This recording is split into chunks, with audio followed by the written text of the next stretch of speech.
It's a big piece of art. He made his own world. He did not copy anything. Any mountain you see over here, any city, town you see over here, it's not a copy of anything. He built from his imagination. He just ran the trains through it.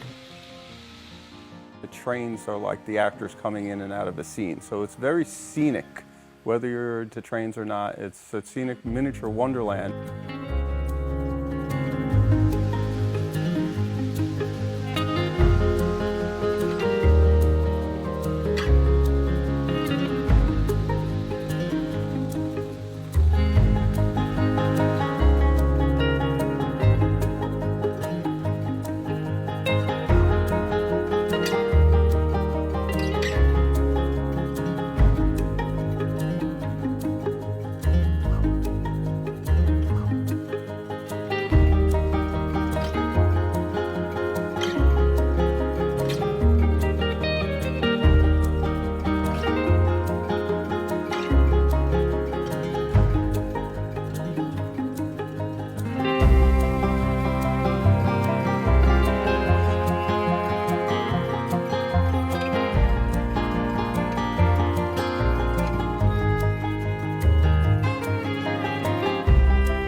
He was happy that we basically saved his piece of art. He said, "This is my gift to the world, and you're happy you guys came and you basically saved it."